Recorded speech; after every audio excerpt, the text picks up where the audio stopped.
নমস্কার। খবরের অন্তরালের খবর নিয়ে মনোজ দাস বলছি। ভোট হচ্ছেই বাংলাদেশে। মোহাম্মদ ইউনূস ভাবছেন তিনি করাবেন ভোট, অর্থাৎ তার সরকার ক্ষমতায় থেকে নির্বাচন পরিচালনা করবে। একেবারে ভুল ভাবনা।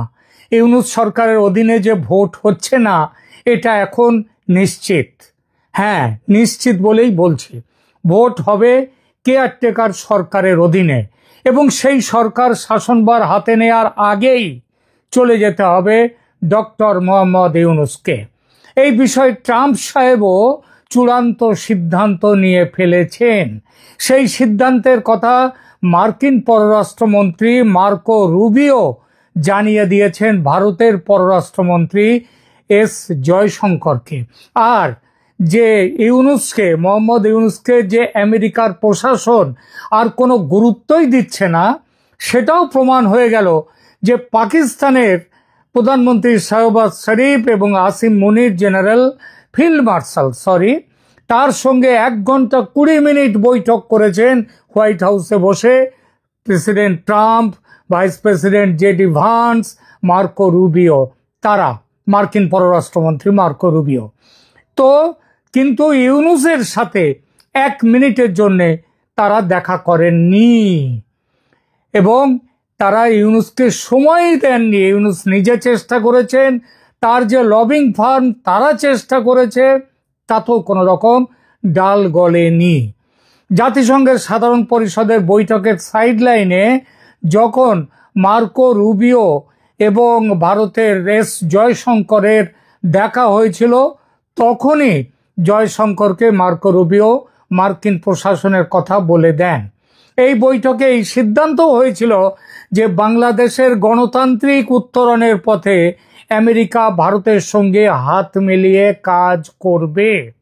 আমেরিকার এ বিষয়ে বক্তব্য হলো, মার্কিন যুক্তরাষ্ট্র স্পষ্টভাবে এবং ধারাবাহিকভাবে বাংলাদেশে অন্তর্ভুক্তিমূলক গণতান্ত্রিক এবং ন্যায়সঙ্গত নির্বাচনের পক্ষে বক্তব্য দিয়েছে।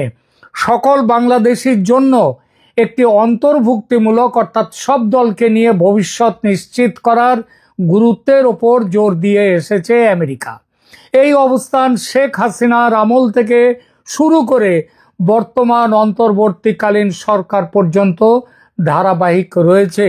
মাঝখানে এমন একটি ভাবনা দানা বেঁধেছিল যে শেখ হাসিনার পতন ঘটেছে যে আমেরিকার চক্রান্তে, সেই সরকারকে বাইরে রেখে, মানে শেখ হাসিনার সরকারকে বাইরে, সরকার নয় তার দলকে, শেখ হাসিনাকে বাইরে রেখে ভোট করাতে চায় আমেরিকা। কিন্তু বর্তমানে আন্তর্জাতিক চাপ এতটাই প্রবল যে অন্তর্ভুক্তিমূলক নির্বাচনের পক্ষে আসতে হয়েছে মার্কিন যুক্তরাষ্ট্রকে এবং মার্কো রুবিও সেটা স্পষ্ট করে জানিয়ে দিয়েছেন জয়শঙ্করকে। আর বাংলাদেশের ভোট নিয়ে ভারতের যে অবস্থান সেটা তো স্পষ্ট।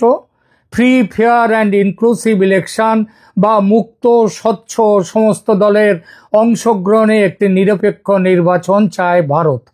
এরকম নির্বাচন কখনো ইউনূসের মতো একজন দলীয় শাসকের অধীনে হতে পারে না। সুতরাং ভোট ঘোষণার আগে ইউনূসকে চলে যেতে হবে এবং যেতেই হবে।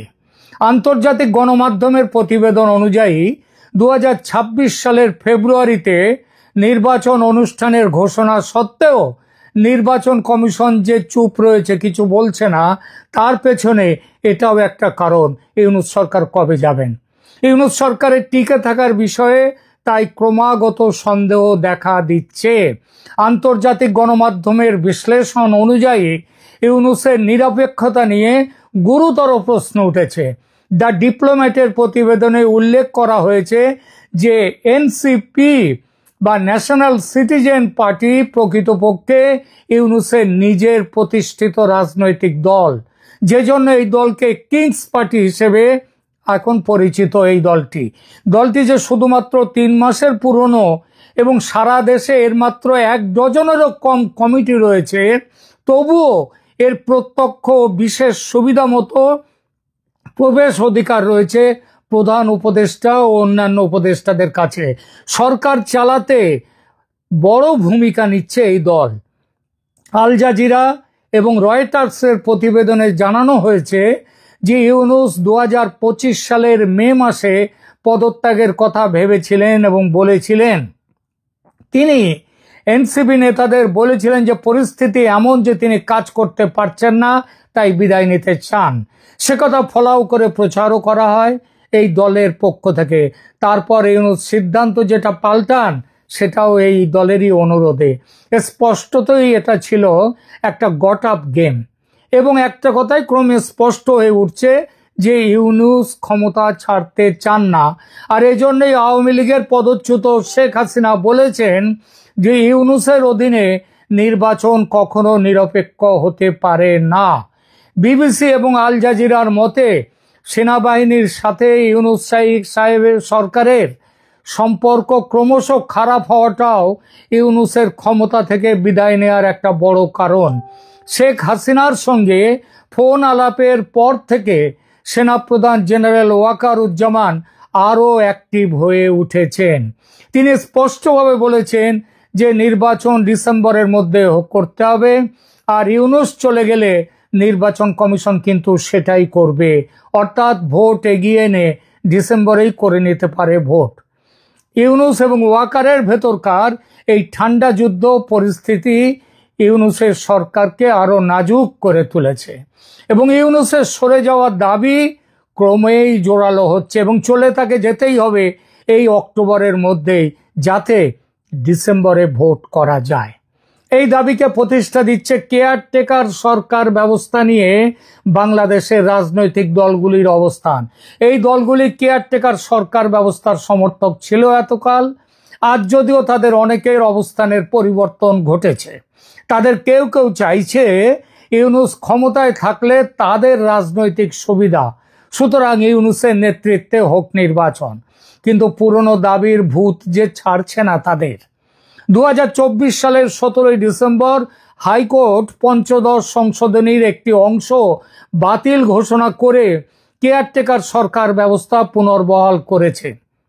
আদালত তার রায়ে বলেছে যে কেয়ারটেকার সরকার ব্যবস্থা বিলুপ্ত করা সংবিধানের মৌলিক কাঠামোর পরিপন্থী ছিল। 2024 সালের 17 ডিসেম্বর বিচারপতি ফারাহ মাহবুব এবং বিচারপতি দেবাশিস রায় চৌধুরীর হাইকোর্ট বেঞ্চ পঞ্চদশ সংশোধনীর 20 ও 21 ধারা অসাংবিধানিক ও বাতিল ঘোষণা করেছে।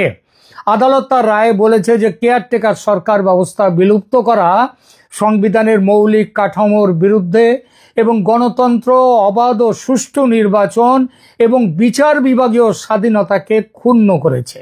এই রায়ের ফলে সংবিধানে কেয়ারটেকার সরকার ব্যবস্থা পুনর্বহাল হয়েছে এবং সংবিধান সংশোধনের ক্ষেত্রে গণভোটের বিধান পুনর্বহাল হয়েছে। এই রায়ের বিরুদ্ধে আমি এই রায়ের ব্যাপারে আলোচনায় এক্ষুনি যাচ্ছি না, এটা এই আলোচনার বিষয় নয়। তবে এই রায়ের বিরুদ্ধে আপিল করা হয়েছে। বিএনপি, জামায়াতে ইসলামী এবং বিশিষ্ট নাগরিকদের পক্ষ থেকে দায়ের করা 3টি রিভিউ আপিলের শুনানি আগস্ট মাসে অনুষ্ঠিত হয়েছে। কিন্তু কেন এই রিভিউ আপিল? কারণ রায়ের খুঁটিনাটি বিষয় নিয়ে এই আপিল আদতে ইউনূসকে ক্ষমতায় দীর্ঘস্থায়ী করার পরিকল্পনা, নির্বাচন বিলম্বিত করার একটি চেষ্টা এবং ইউনূসের ক্ষমতায় থাকা এই দলগুলোর নির্বাচন জয়ের সুবিধা এনে দিতে পারে বলেই এই আপিল।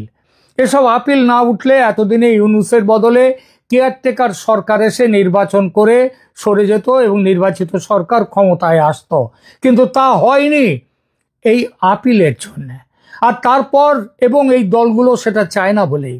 আর তারপর নতুন সরকার এসে এটা তো করতেই পারতো যে ঠিক আছে এখন ভোটটা হয়ে যাক, তারপর কেয়ারটেকার সরকার আসুক, ভোট হোক, তারপর নতুন সরকার এসে চাইলে পুরো পঞ্চদশ সংশোধনী বাতিল করতে পারত।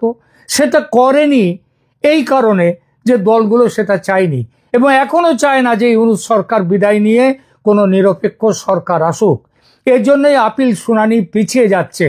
আর এই কথাটা মাথায় রেখেই জামাতের নেতাদের, বিএনপির নেতাদের, এনসিপির নেতাদের নিয়ে আমেরিকায় গিয়েছিলেন ইউনূস সাহেব, যাতে আমেরিকার প্রশাসনের কাছে তুলে ধরতে পারেন যে সব দল আমি ক্ষমতায় থাকি, এইটাই চাইছে। কিন্তু আমেরিকা প্রশাসন ট্রাম্প সাহেব তাকে সে সুযোগ দেননি, তিনি দেখাই করেননি।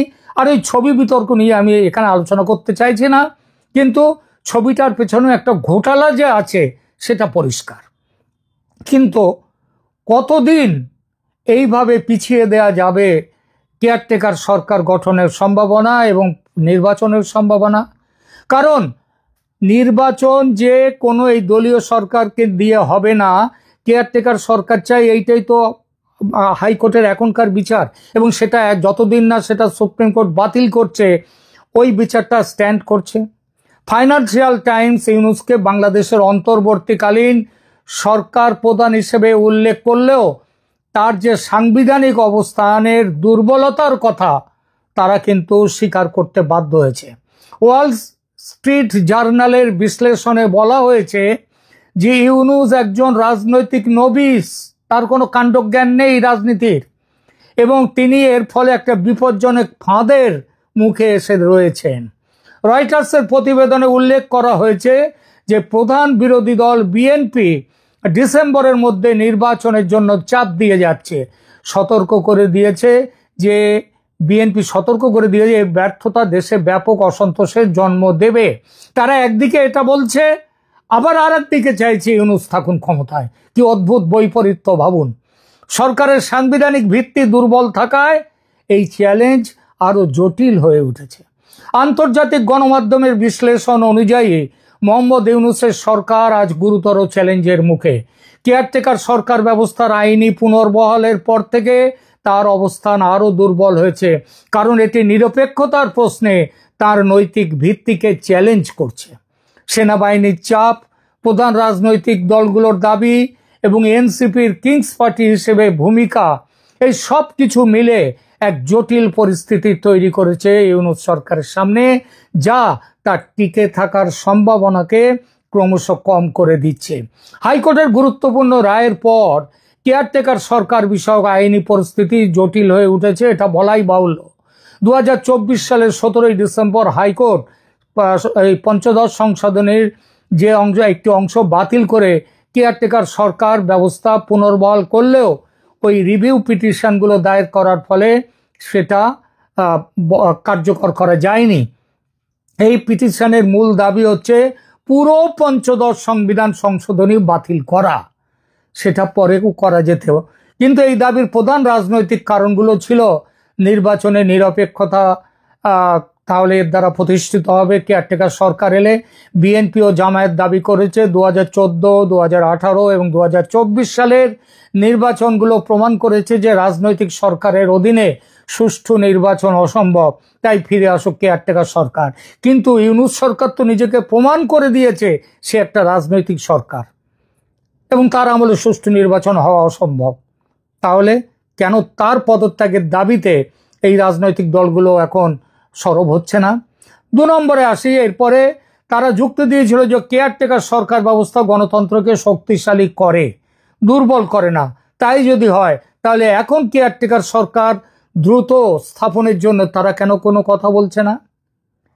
আর শুনুন, আর এই যে তারা কেয়ারটেকার সরকার চাওয়ার পেছনে আইনি কারণ ছিল 2011 সালের রায়টি ঘোষণার 16 মাস পরে স্বাক্ষরিত হয়েছিল, রায় বেরিয়েছিল স্বাক্ষরিত হয়ে, যার আইনি বৈধতা নিয়ে প্রশ্ন উঠেছিল এবং তারা তুলেছে।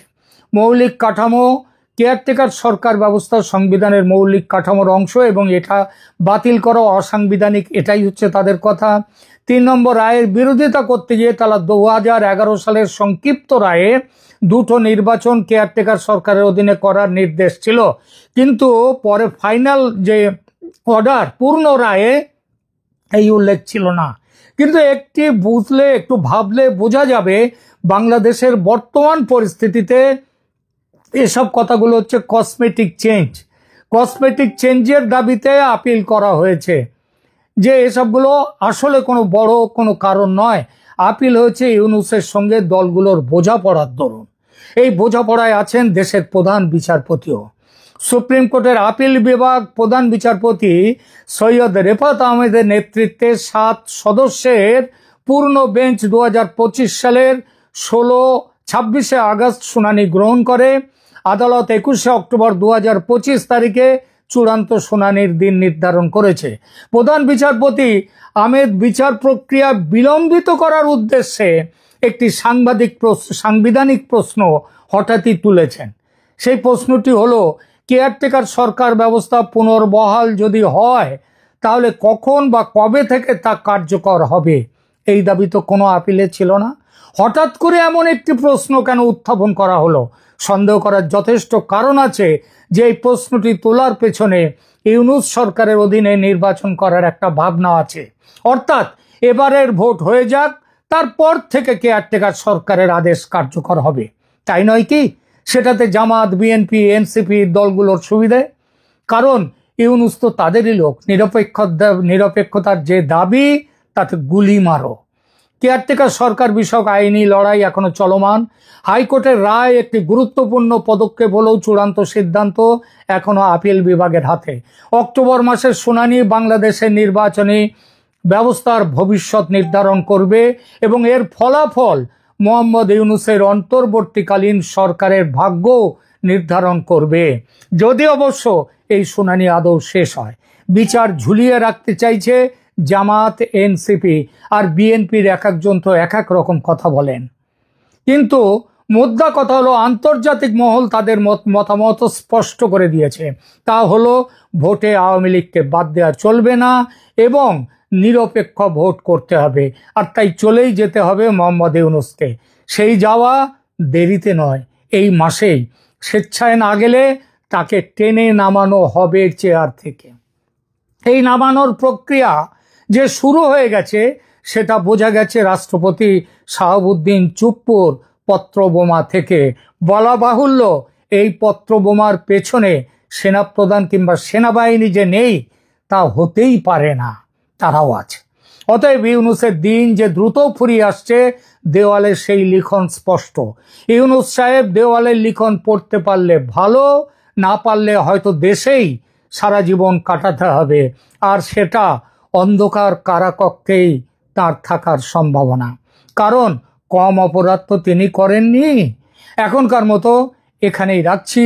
ধন্যবাদ।